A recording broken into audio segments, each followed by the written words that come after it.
kpjnet.tv, 9:33. 3 minutes late. I'll make it work. Bumper running, recording, streaming. J.D. Wininger standing by. Chat room waiting for him. Counting down to Studio 13.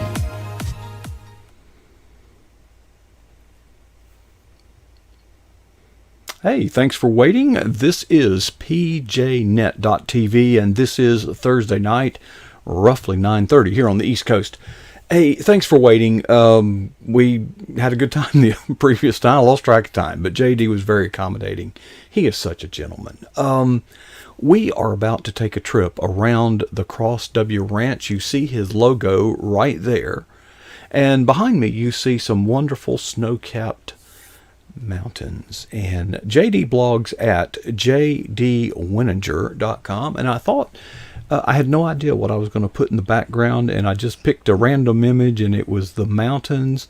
And I recall reading your blog today at jdwininger.com, and it is about, well, among other things, mountaintops. Mountains and valleys, yes, sir. Good evening, Coach. How are you, buddy? I'm a bit wore out, JD. I feel like you feel after you've been throwing that hay around, you know. And yes, sir. You were lumberjacking today. I have lumberjacked Friday, Monday, Tuesday, and Wednesday. And we have moved a lot of wood, sir. Yeah, I bet you. We have pronounced death on many trees. Yes, sir. But you know what? At the end of the day, that's what we call a good tired. It is. And I woke up this morning. Wore out, but man, it feels good, doesn't it, to see something accomplished. And I woke up this morning, JD. I put on a pound of bacon, you know, and then that bacon grease is in there. I cut up a potato, you know, and fried them, you know, and then some jalapenos and onion and you can eat all that without any guilt whatsoever because you have earned it. You know you're going to work it off. You're going to work it off, but you need that jalapeno on these cold Florida days, you know, down in the 40s. Yeah. You need that to work up a little heat inside you, you know. Yes, sir. I was visiting with my friend Miss Catherine Pacehour. I think Miss Catherine's in the chat room tonight. Earlier on a different Zoom meeting thing. And I was telling her, man, I went out this morning and put out hay, and it's rainy and damp and cold, and it was about 36 this morning when I got outside. And by the time I got back from feeding the livestock, time to feed Bubba and things, I had to run my hands under hot water in the sink there in the workshop because they were just numb. The fingertips is all frozen and things. It gets cold. That old wind gets blowing across them plains, you know. JD, when I got in the motorcycle, you know, your hands and feet will get cold, man. I go find a bathroom, one of them push button for the hot air. So yeah, I'd sit there and dry my hands for 30 minutes. Hey, they dad him a UTV, Coach. That'll work. Yes. But talk about working around a farm and working around your place there in Monticello. Not a lot of mountains near us, is there, Coach? Just that old wind comes whipping right across us. But I got thinking back and truly, Coach, you just see God's glory all around us in creation, and that's kind of what I wrote about this week in my blog, Coach. Is you know, it's in the valleys that we grow, and I actually wrote this a devotional about 4 years ago. I came across this poem, and it was written by a dear lady named Jane Eggleston.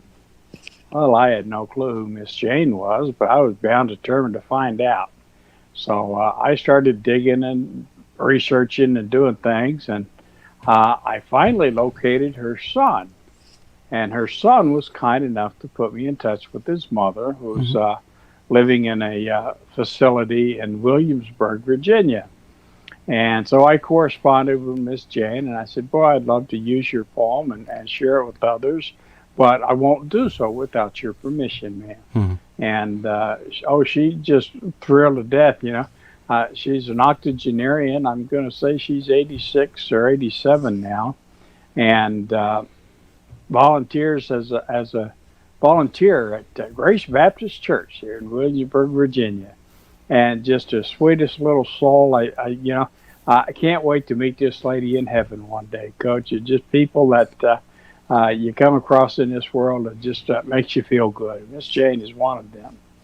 But I got thinking about it, and I've traipsed a lot of this old world, Coach, and not just here in the U.S. Although I listed a bunch of different mountain ranges and things, the Cascades and the Snake River and places, but I've scaled the Great Wall of China, Coach, and I've been in the mountains of Mongolia and Siberia and Africa, and the only continent I've not been on, I've flown over it, but I've never been on Antarctica. But every place else I've seen, and just the majestic views, and just to see all the beauty that God creates in nature. It's just something that for this old farmer, I just enjoy, Coach. Even out here in the flatlands, with just little hills here in northeast Texas, we just, just to look out across a pasture full of knee-high clover, Coach, and it's crimson and beautiful, and white is mixed in there, and there's some purple from the vetch that's coming up, and you just look in there, and God just says, "Be at peace, son," and just enjoy. I made this for you, and so I always look at that because He's got an endless color palette that He paints the world with. And why does He do that, Coach? Most animals, and Mr. Ben will probably correct me if I'm wrong here, but most animals have much impaired vision, and some are color blind, and they just see the world in black and white. So why did God make the world so beautiful? The only reason I come up with is for us, Coach, for His greatest creation. Well, you're actually correct. There's a combination of rods and cones, and I forget which one does which. But one detects light, the other detects colors. And humans are unique in our ability to detect colors, but at the cost of night vision. We don't see very well at night, but see, we have a light, and but animals are usually colorblind. Thus, the orange camouflage jackets. The animals can't tell. Right. And hopefully the fella across the woods can. And hopefully he's thinking, yeah. Yes, sir.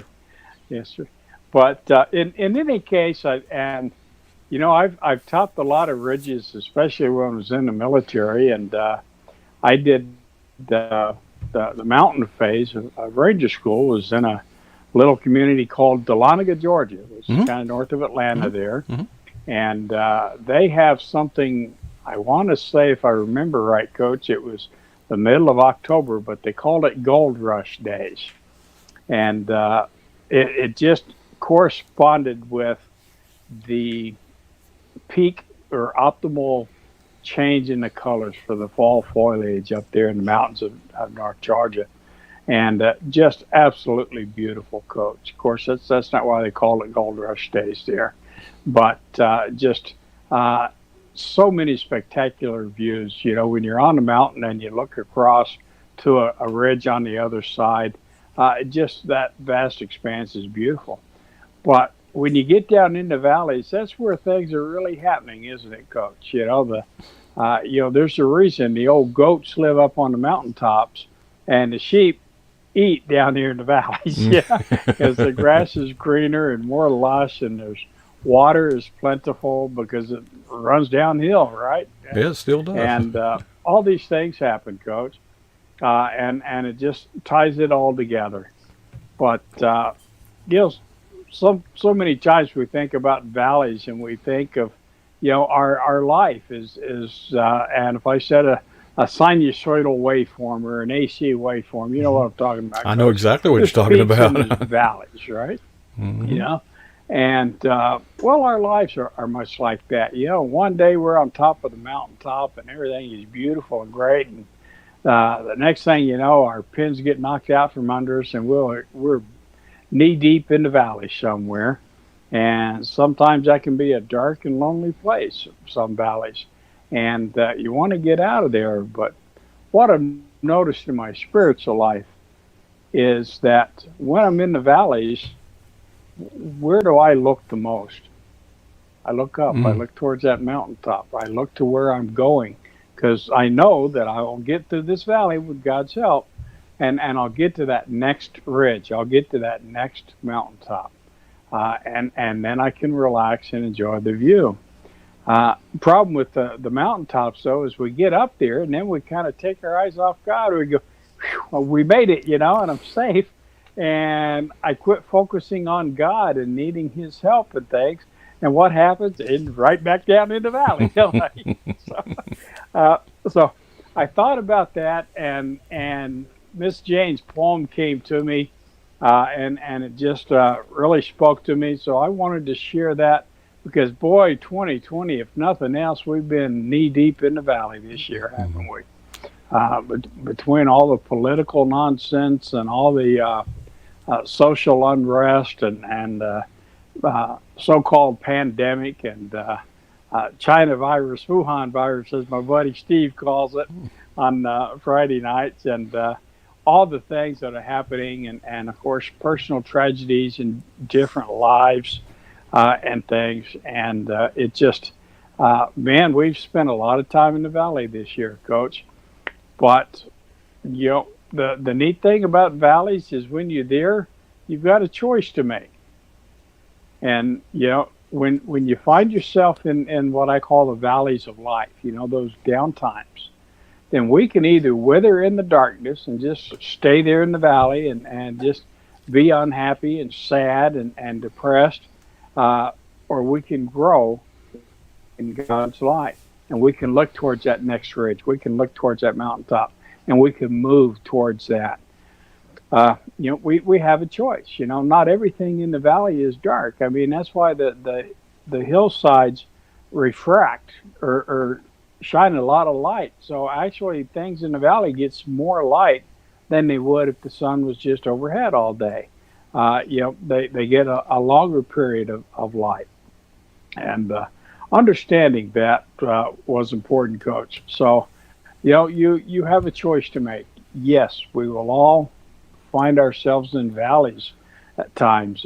Thinking about Miss Marty Spalding this past week, and right now she's in a deep dark valley. Bless her soul.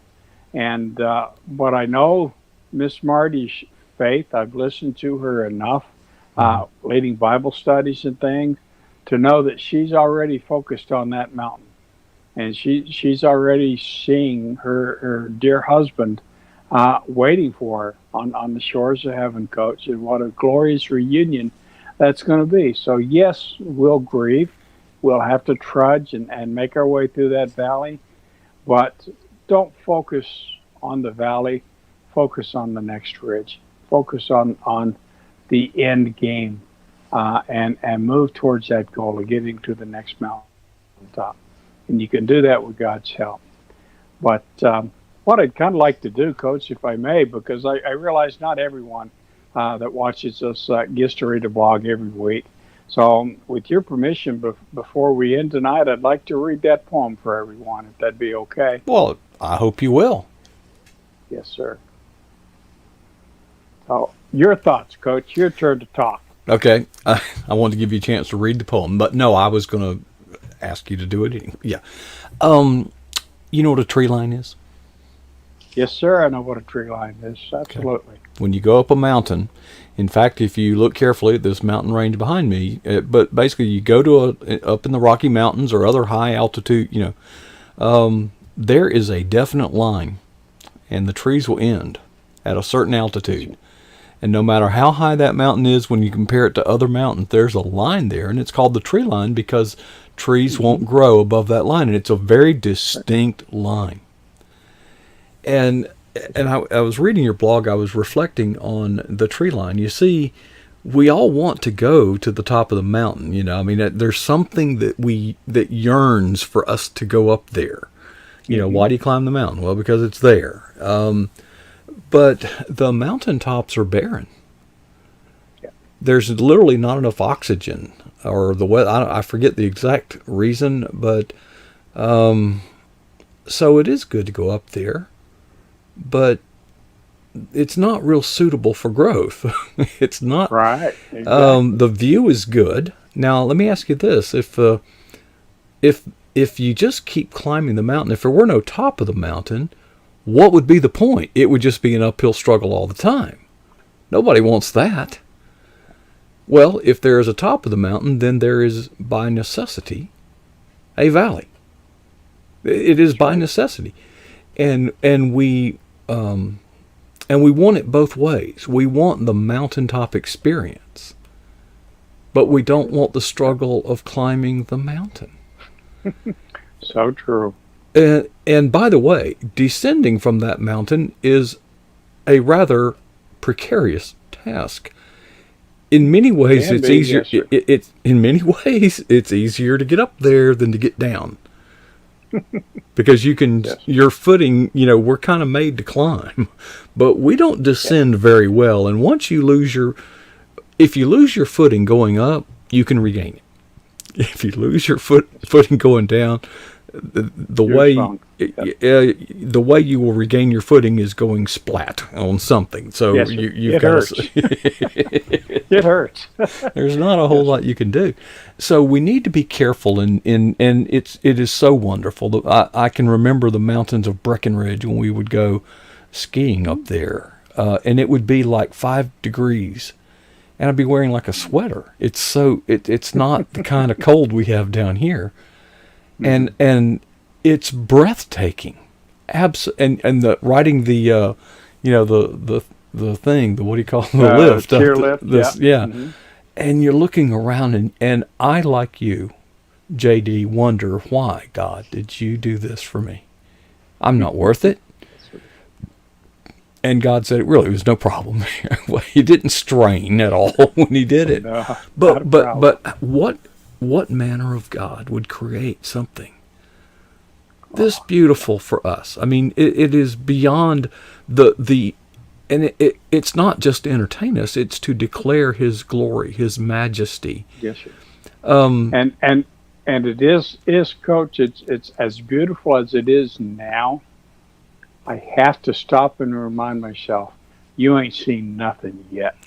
I think of the Garden of Eden, and I think of the new world that is coming, Coach.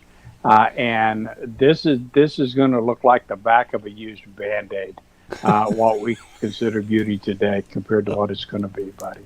I tell you, it's just going to be so beautiful, isn't it? I'm so excited. I look so forward to that. I'm keeping that one back of you. Oh, I'm sorry, Coach. That's a good one. Didn't I? I'm sorry. That's metaphoric, my man. I love it. The other thing, I was taking a cruise to Alaska, and you see all these bald eagles and the beauty, the virgin forest. Yeah. And I was talking. We were looking over the rail of the ship, and I don't even remember who I was talking to, but I was just awestruck. I said, that is so beautiful how God made that. He says, you think that's something? Who is the caretaker? Now I've been doing a lot of work around the eagle's nest here, and I got news for you. It's hard work, but and it'll look good when you get done. But you know what? A month later, time to do some more work on it, because it don't stay good looking. It is a continuous. But yet you go into God's natural, the virgin forest, undisturbed by man. Who's taking care of it? Because I guarantee you, your yard don't look that way if you don't take care of it. No, sir. That's fact. You did hear the story about the old farmer that never went to church? You hear that? No, sir. You're going to have to share that one with me. Oh, gosh, JD, there's a new pastor came to town, and he's out visiting, and they told him, so there's no need to go see him, because he's a farmer. He hadn't been to church. His wife comes. He ain't coming. So the pastor went out and introduced himself and invited him to church. Of course, he didn't show. So he went and kept going back, and he finally sort of dug in and said, God has given you, like you were describing, you look out over the cloak, and he says, look at the beauty, look at what God has, this farm is so beautiful, and God has given you so much. And the farmer looked at him and said, you should have seen it when God had it by himself.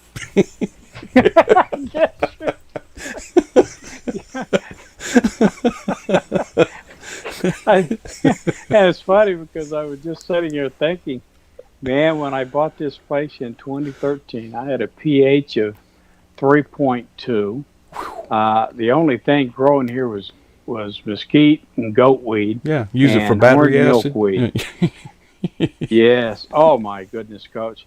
And the locust trees, I bet you I dug out 5,000 locust trees, or lopped them off at the ground and tore on the heck out of them, And it's taken me 7 years, Mm-hmm. but when I have a good hay yield, uh, I'm pulling four uh, 6 by 5 bales an acre, Coach. So I'm pulling almost 8 tons of hay an acre off of this place, and that's unheard of. We call that cutting a big old hog in the behind here. And we just tearing it up. Most folks, if they get one bale an acre, are doing good. God has more than lived up to His end of the bargain. I remember sitting here out in my east pasture, looking back towards the house, uh, the day we'd closed on it, and I said, "Lord, I know it ain't much now, but You made this place, and if You'll send me the help and give me the knowledge and give me the strength, I'll return it to Your glory, Lord." And I look at what we're doing now. We're running cattle. I mean, raising slick old fat cattle too, Coach, and good hay, wonderful yields with our crops and things. And I'm just so very blessed. He's blessed me way more than I've been able to honor him, Coach. And but I like that old farmer. You should have seen the place when he was doing it by himself. I have to remember that one, Coach. You just I crazy with me. I have really been out of the loop. All of this work has come about so unexpectedly. Contractors arriving early, things like that. And I've gotten behind on so many things. But I at the same time, I saw something today, and you're going to have to help me remember that young lady's name. You gave your spot to her. She's got something. I saw you had posted something coming up for Christmas or children or something. I was fascinated by it, and Katie, yeah, yeah, Katie starts with, Hoffman? yeah, yeah. Yes, Miss Katie. Oh my goodness. Now, every father, every old guy I know wants a daughter like Miss Katie Kaufman. Yeah. She is just such a gem, such a blessing. She's from a little place called Buford, Georgia. You may have heard of the Mall of Georgia, Mm-hmm. and that's the little town that she's from, north of Atlanta. Wonderful Bible teacher. Uh, One of the finest editors. Between her and her mama, I can't say which one's better, Mm-hmm. but they publish Refresh Bible Study magazine, which is coming out December 7th, and I'm fortunate to have an article they selected to be in there. I'm guessing several of our PJ Net family will be in there. You remember old Pastor Ron Gallagher, Mm-hmm. and Mm-hmm. it wouldn't surprise me for 1 second if she's not. I'll be surprised. Miss Catherine Payshower ought to be in Mm-hmm. here. You met Miss Catherine a few weeks ago. Mm-hmm. Julie Lavender Mm-hmm. is often published. Just so many great folks. Stephanie Pavlantos, who was on last night. Miss Steph will be Mm-hmm. there, yeah. Mama D herself. And it's just a wonderful compilation of studies. Now, the two books that I've sent you, Coach, Power to Make a Mm-hmm. Difference and Feed Your Soul with the Word of God, both of those are published by Katie's publishing company, Lighthouse Bible Studies. Yes, sir. And so they do a lot of compilation books, normally one per year. And I think Miss Catherine's been in 4 of those so far, if I'm not mistaken. But yeah, Miss Katie is something. And that'll I'm be just coming out on December 7th. yeah, I'm just taken back with several things. One, she's just a beautiful woman. But Yes. number two, she is She's all so. of 17. I tease I, her, you know. yeah, she looks. Yeah, but she is so mature, so wise. I mean, Yes. Amen. and just God bless her. Just God bless her. Yeah. And I was glad to Well, see we'll that. have to see if we can't get her on PJ Net one night, Coach. I bet Miss Bard can work on that. Well, she I'll can have help you, she Miss can have Bard, your program anytime. New Year's Absolutely. Eve, Christmas Eve. Anytime. Yeah. How did Yeah, next? New Year's Eve would be good. Yeah. Coach. I'm busy.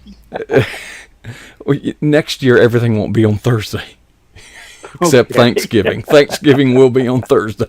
It happens. Yes, it happens. We didn't plan that. It just worked out. But this No, it year, just everything's worked on out Thursday. Right. That's right. Yeah.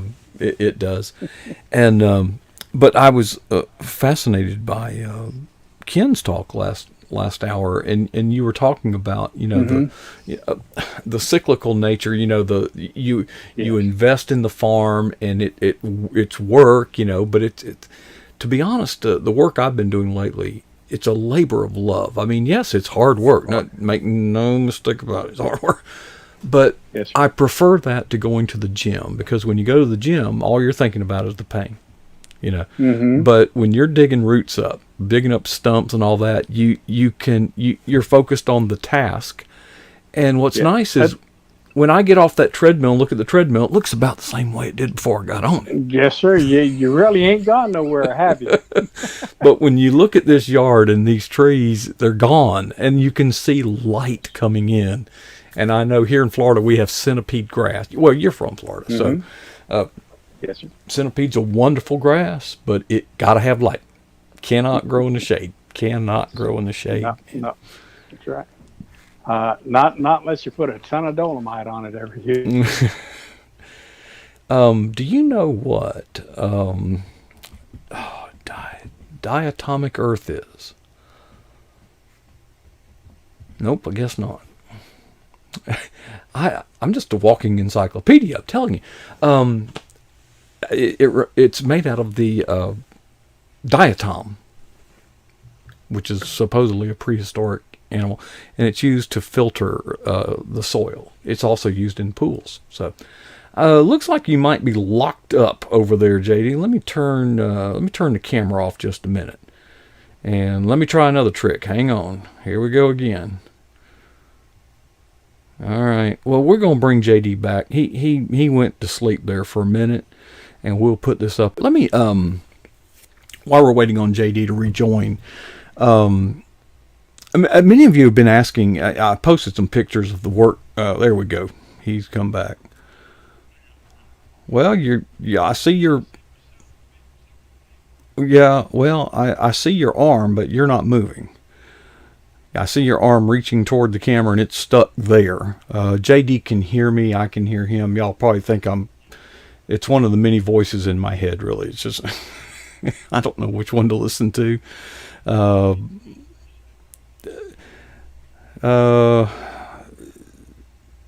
Let me try one more reset. We'll see what happens. But anyway, some of you have been curious about all the work. What's it got to do with? Very little has to do with PJNet per se. Okay, we've taken some trees down. Now, here's the thing: we got another shed. Now, this where PJNet is a 24 by 12. Oh, now JD's back. Now he's back. Okay, he looks real big. Okay, but I'll fix that while he's sharing. What were we talking about? Does anybody remember? Well, Coach, we were talking about putting some dolomite on the ground. It reminded me of diatomic earth. Yeah, centipede grass would grow. Yeah, and the azaleas. Yeah, I was just rambling. So, all right. Well, there he is. What's your plans for holiday? Oh, give us an update on this, Diane, if you don't mind. Well, thank you, Coach. I appreciate that. The fever broke this evening, and she was as high as 104.6 when I took her to the ER the other day. Colitis is the diagnosis. That and diverticulitis, tummy trouble, shall we say.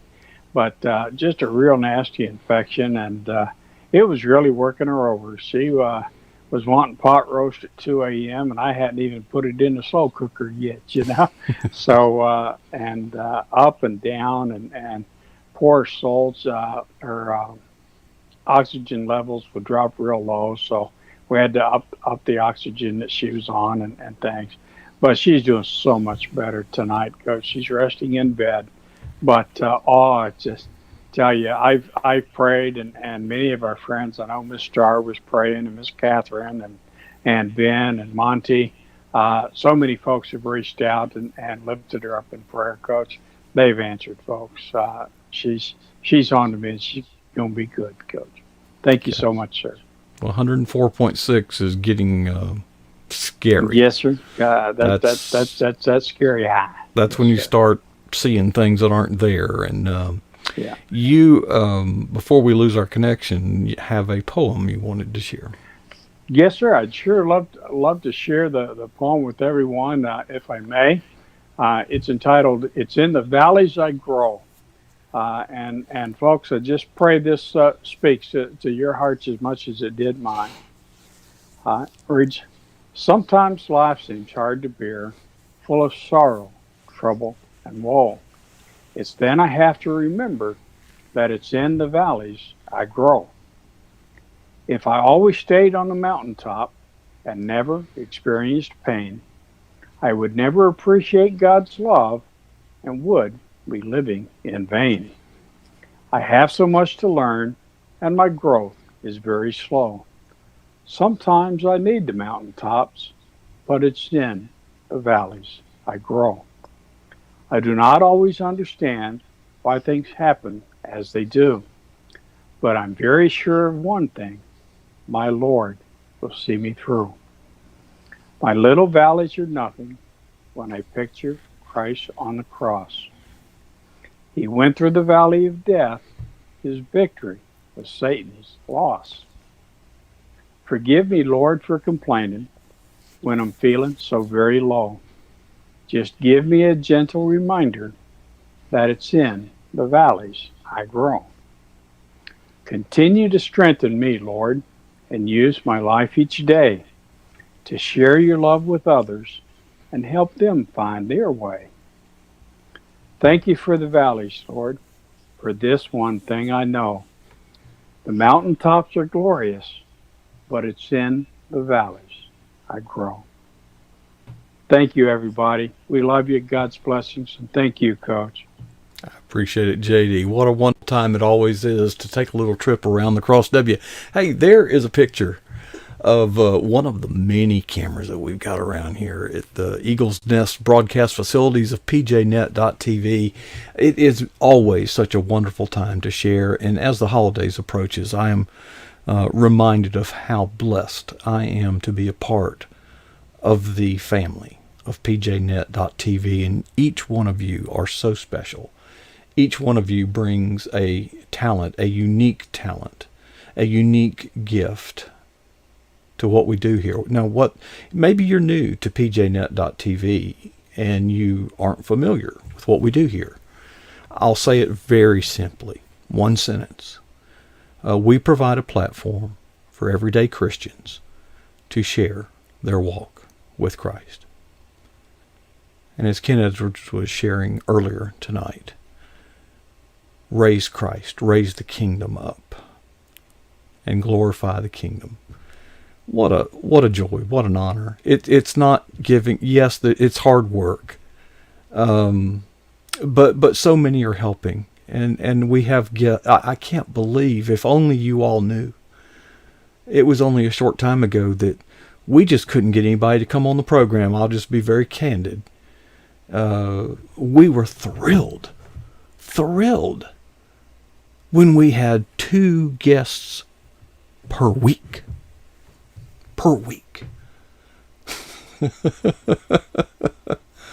God has blessed us so enormously, and He blesses this ministry not through me, but through you. Each one of you have a part. If you're in that chat room, you have a part. Every comment. When I get done here, it's a thrill to just grab my coffee cup, which, by the way, was a gift that I cherish. It says Coach Prasick on one side and has the new PJNet.TV logo. Stainless steel on the inside, no plastic on the inside. Okay.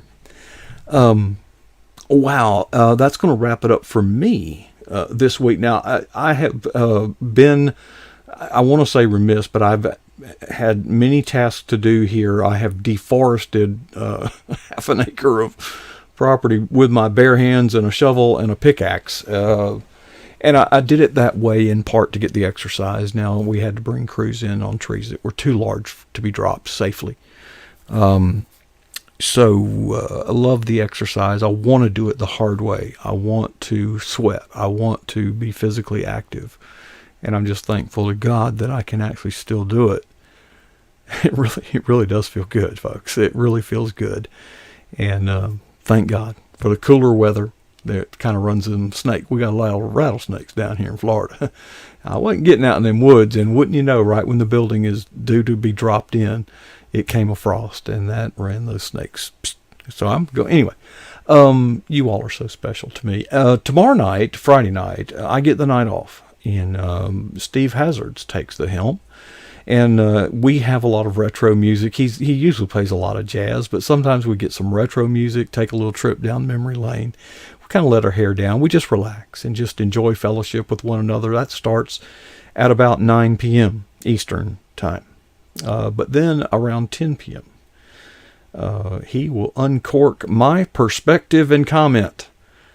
It is a summation of the events and news and current events of the previous week. It's a good place to get your news because it's presented in a truthful manner, but from a Christian perspective. And then at the end, he has a little sermon that he delivers in the context of those current events this week. It's really become quite popular, and it's just one of those things. Steve used to hang out with, but everybody's got a little something they do. There's a place on this team for everybody. If you don't feel like that, or if you want to do more and be a part of the PJNet mission, well, I sure would like to hear from you. We got plenty to do, and there's a lot of things that we've come a long ways, but we've got a long ways to go. There's a big place out there, and it's kind of dangerous, and I certainly intend to take this ship into harm's way, and I need bold soldiers on the team. Speaking of boldness, I'm going to leave you with 2 questions that I would like you to ask yourself. First, what is the boldest thing that you've ever done for Jesus Christ? Showing up in the PJNet chat room's great. That's not a real act of boldness, though, is it? Number 2, when was that? If we're going to make a difference, we're going to have to be bold. So I certainly hope that none of us will allow ourselves to be satisfied with either answer.